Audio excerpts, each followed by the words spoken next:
for questions for Coach. We'll begin with Mike Singer. Mike, go ahead. Hey, Michael, I know we always joke about physicality, but how hard is it to get your team to buy into that mindset? It obviously set the tone in that first quarter. Yeah, I don't think it's hard at all. I mean, this is playoff basketball. If you don't have a physical mindset, you're going to be going home early. I thought we had a physical mindset in that Utah series, coming back from a 3-1 deficit. And I thought tonight we were a noticeably different team tonight than we were in Game 1.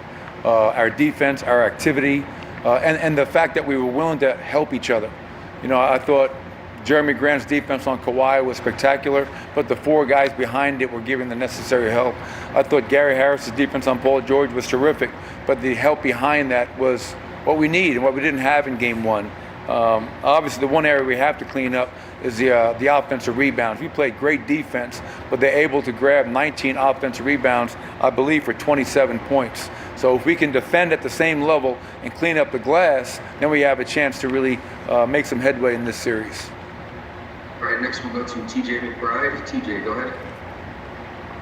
Hey, Coach, to build off that defensive thing that you just spoke about, a lot of the conversation was around how do you defend Kawhi Leonard and Paul George at the same time. And it seems like Jeremy Grant and Gary Harris have been a duo that you have found that you can rely on in that. What have they done that has worked so well individually as opposed to just what was behind them to make life difficult at the point of attack? Yeah, I mean, that's the luxury of a guy like Jeremy Grant who can guard almost every position on the court. He's got tremendous size, length, athleticism. He knows his personnel and the tendencies. And the same thing with Gary Harris. Those are two guys that take the challenge head on. They take pride in their defense. And for example, Jeremy struggled to make shots tonight, but without his defense on Kawhi, we don't win the game.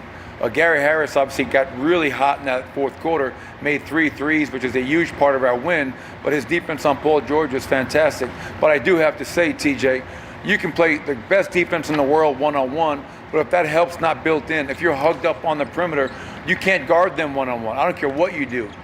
But the guys bought into the help concept, shrinking the floor, showing them a crowd, and we had a great example after great example tonight. Now the question and challenge is, can we do that again in Game 3 and be even better with it? All right, next we'll go to Tim Reynolds. Tim, go ahead. Michael, you mentioned the importance of having that physicality to start, but there was also a toughness in the fourth quarter too. When the lead was getting away, they got it down 5, and I think you guys ran off 8 or 10 in a row. What does that say about the start was one thing, but what's it say about the toughness with which you finished the game as well? Yeah, I think at the end of the game, I think that was a major point. But even in that second quarter, they came out and were kind of blitzing us. And how we closed that second quarter, I think, was really important going into the second half. Down the stretch, they turned it up. They were down big. They turned up their pressure. They started blitzing our pick and rolls. We did not handle it very well, to be honest. We have to be a lot better when they start blitzing Jamal, finding the openings, giving the ball up and making the easy pass. But we've won a lot of close games in the last 5 years. Our group believes in themselves. We've shown that we're a very resilient group that can execute and find ways to win in close games down the stretch. And it's great to be able to tie the series up and have that life and belief going into the next game. All right, we'll go to Mark Medina, who is there. Mark, go ahead. What do you think that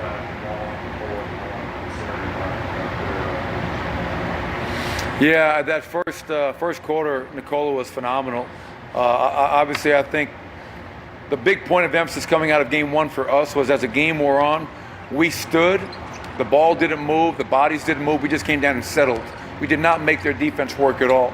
I felt tonight there was a marked difference in our approach, our energy, our movement, and we made ourselves a lot harder to guard.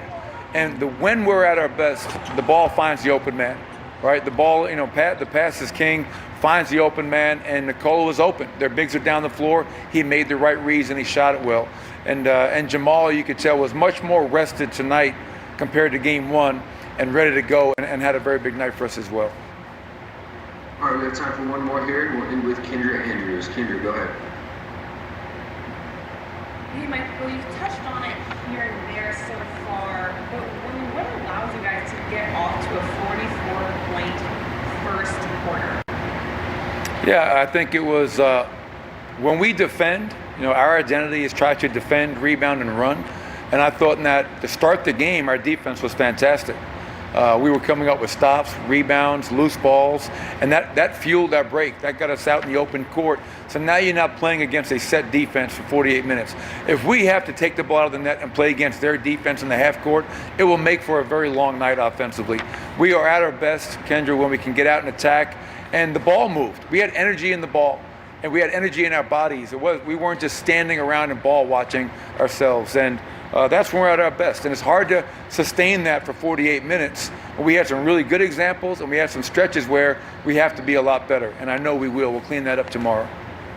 All right, Coach, we appreciate it. Thank you. All right, appreciate it. Thank you.